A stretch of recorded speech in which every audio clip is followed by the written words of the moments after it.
Hey friends, my name is Jake. Welcome to Canadian Cutting Edge. Well, if you're my friends, you know my name, don't you? Maybe that intro sounds silly. Doesn't matter, does it? How you doing, Bandit? Are you feeling good today? I'm feeling pretty good. My guts are settling down. Yeah, when I was traveling, helping my son move to Ottawa, wasn't always eating quite right. And because, the schedule's totally out the window, sometimes I didn't take my meds or didn't take them on time, so. But I'm back. I just posted my very first short as well. It's not going to become a regular thing. I don't think. It might become a regular thing, maybe. We'll see. Because right below this bedroom is a bedroom that we put in when we first bought this place 9 years ago now. We did rent it out once just for a little while, that room, to a single guy, a high school student who couldn't live at home anymore. And we were helping him out, but yeah, it got trashed a little bit. So, yeah, boring story. Okay, the knife. Let's get to the knife. We've got a Kubey today. This is, don't know why that didn't work. This is the Kubey Momentum 344, KU344, I believe the number is. It comes, I think, 6 or 7 different ways. You can either get this Bead Blast D2. I don't really like Bead Blast. Or you can get Blackwash D2. And the Blackwash D2's got 3 different handle options. Either, all blacked out version and a couple other colors. I'll show you the colors on the screen. This is a nice front flipper thumb stud option knife. We've got a nice drop point blade here. The handle's very comfortable in hand. And we want to learn a whole lot more about it. Is it worth buying one of these? The answer is probably going to be yes for most people because it's only 40 bucks. You save 10% off that. That's $4. 36 US dollars for this knife. That's not bad at all. So let's get to the tabletop and we'll take a good close look at it. Keep watching. It sort of looks like it's a stonewash finish. That's what I thought it was too. But they're saying that it's a bead blast finish. And yeah, I think it is a bead blast finish. Maybe they tumbled it a little bit after that. Best corrosion resistance that you can get with D2 is if you give it a mirror polish.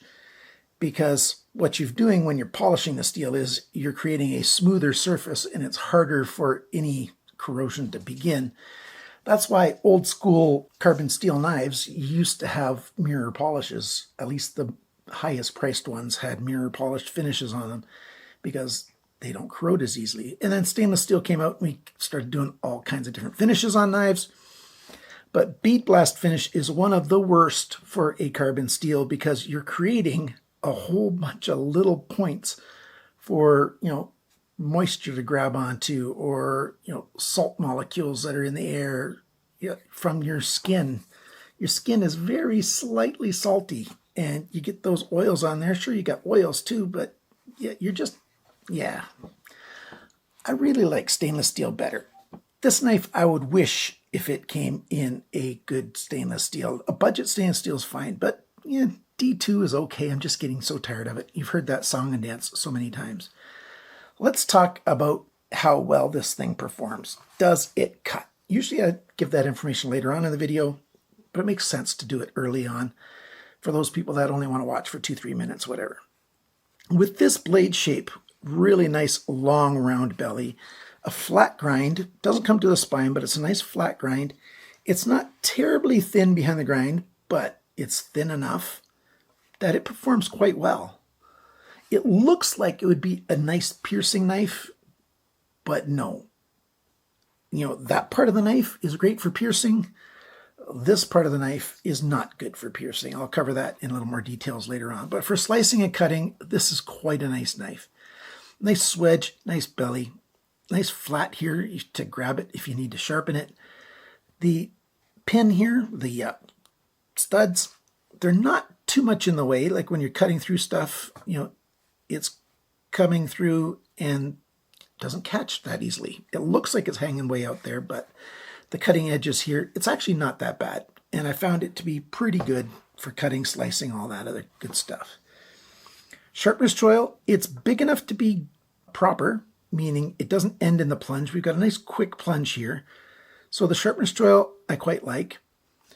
The badging, you've got Kubey right there, nice and small on the flat, exactly where I like it and the size I like it. Maganas, that's the designer. His logo's right there, and D2 up there. Badging, no problem. I don't mind the badging at all. I like having badging on knives as long as it's nice and small. We've got a nice thumb rest here, sort of almost a harpoon style spine on the blade here.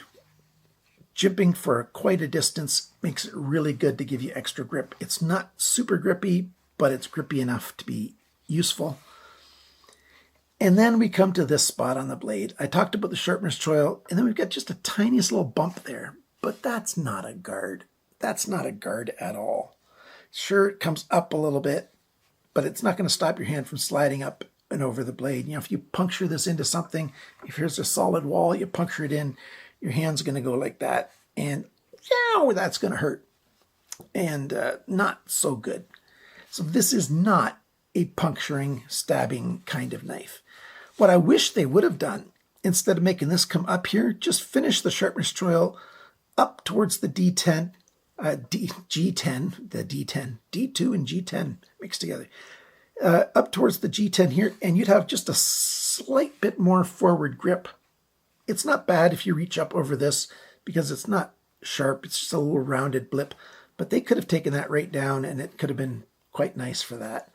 But I guess they visually wanted it to be a little bit of a guard. Yeah, well. How does it deploy? Well, like I said, we've got thumb studs. They look like they're way back, but they're in a good spot. It's very easy to use those thumb studs to deploy the knife.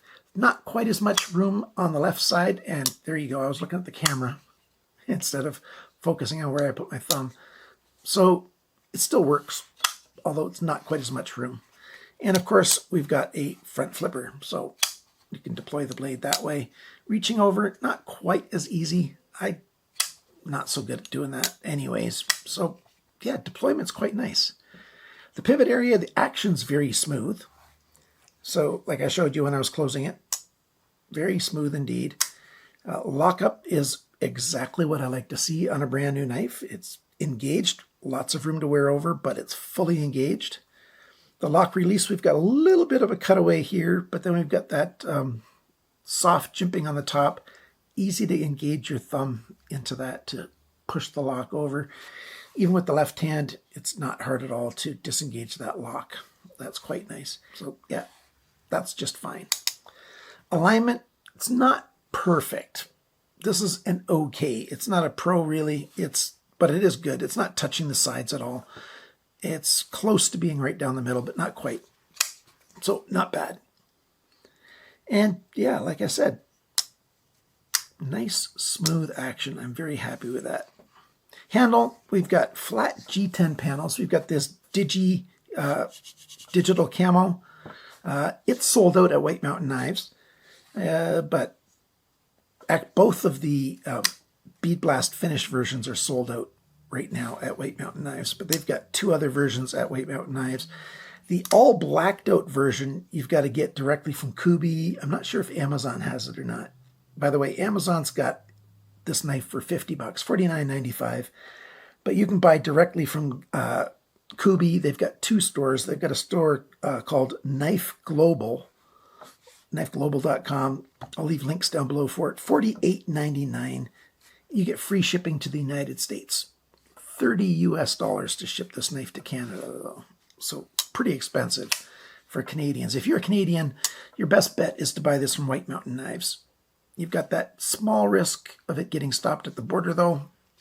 But I still do it all the time because it's worth it. The very few knives that get confiscated, I'm still happy. I'm saving a lot of money. Oh, I was talking about the handle scales, wasn't I? I got distracted by the price again. It's got slightly rounded edges all the way along the G10 and rounded everywhere else. You can see that handle. It's just a smoothed out handle. Very comfortable when you grip it. No matter how you grip it, you know, it's a good grip in the hand.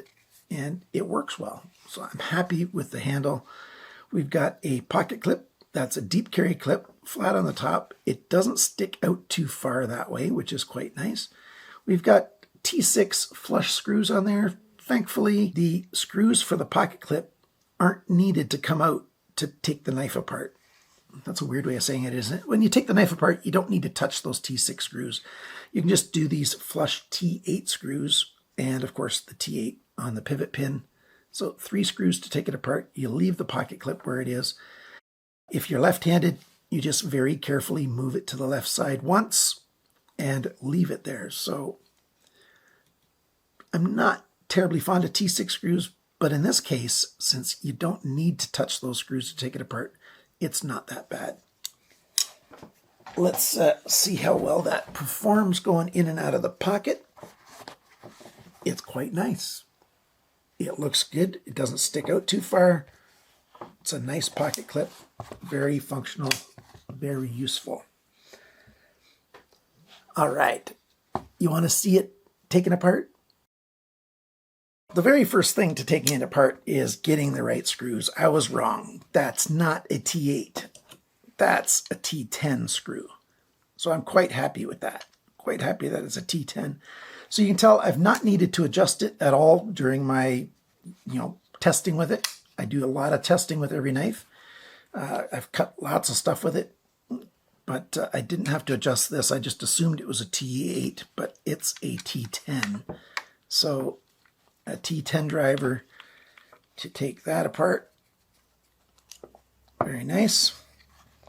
And here's my T8.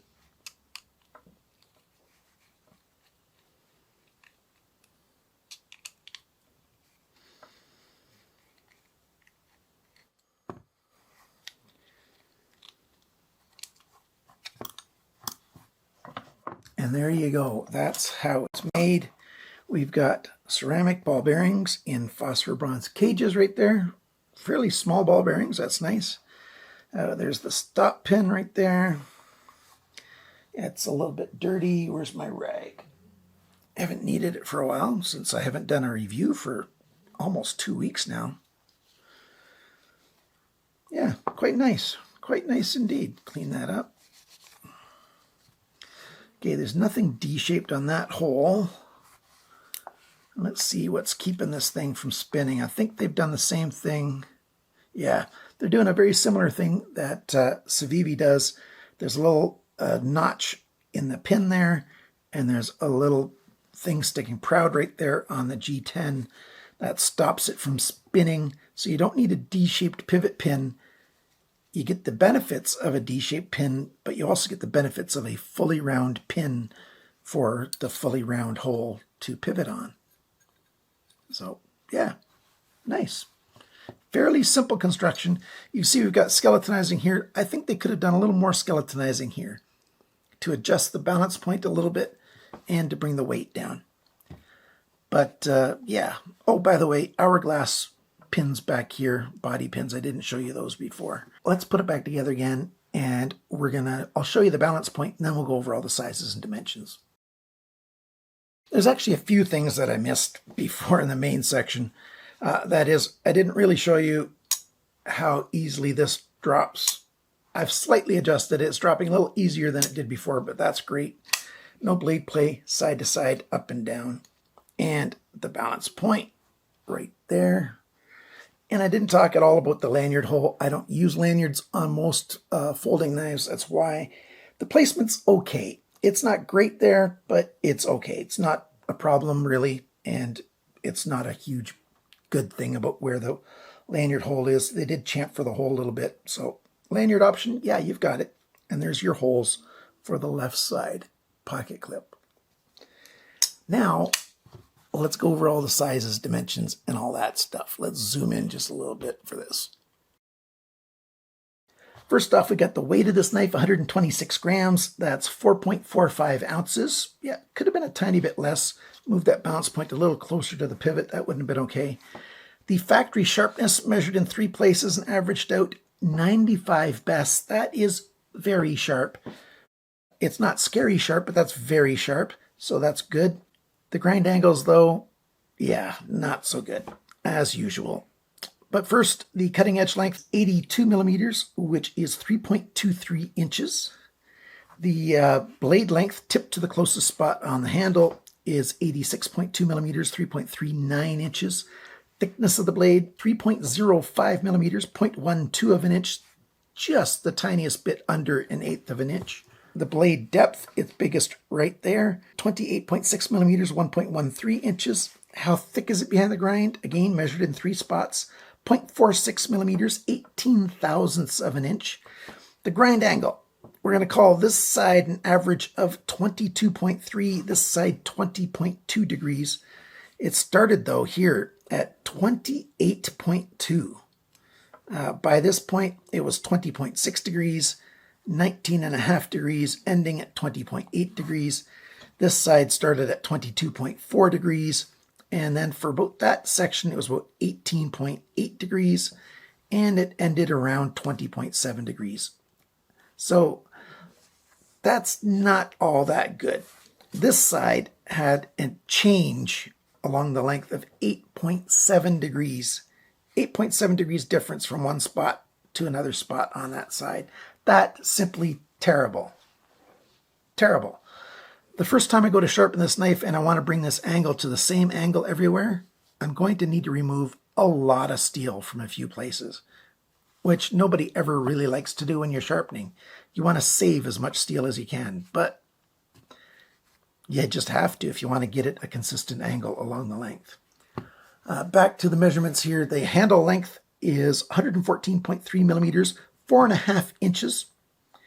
The grip area, about 9.8 centimeters, which is about 3.8 inches. The thickness of the handle on the G10 surface, it's 13 millimeters.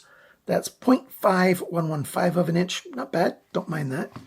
The handle depth, it's actually widest right about here, which is 24.1 millimeters, which is 0.949 inches. The knife depth, when it's closed, it's biggest right here, sort of, like I said, that harpoon-style blade, 33.3 millimeters, 1.311 inches. And the total length is 202 millimeters, 7.95 inches. It's a good knife. I am very happy with this thing. From White Mountain Knives, yeah, I totally recommend this. As long as you buy it with your eyes open, knowing that this is not going to be a good piercing kind of knife. But for just about anything else, it's a pretty good carry. You know, nice deep clip that doesn't waste a lot of space. Comfortable in the hand. Very fidget friendly. 2 ways of opening it. And a decent lockup. Nice liner lock. I like it. I like it quite a lot. If you're in the market for one of these, please use my coupon code to save a discount code to save 10% at White Mountain Knives. It actually doesn't get me any, I don't get a commission. You know, you're saving 10%. There's nothing left to give me a commission. But what I do get is White Mountain Knives gives me a discount when I'm buying knives from them. So if you use my discount code, it shows that people are watching my videos and, you know, seeing the advertising for his site. Essentially, it's advertising when I tell you, you know, to go buy from White Mountain Knives. But I'd tell you that anyways, like I did for quite a while, because their prices are just so good most of the time. Always do comparison pricing, of course. Shop, shop, shop, and get the best price you can, which will usually be at White Mountain Knives. Thanks, friends, for watching. Thanks to my Patreon supporters. You guys are awesome. Thank you to my YouTube member supporters. I couldn't do it without all of my supporters. I appreciate your help an awful lot. And remember, everyone, always cut towards your chum, not your thumb. Bye for now.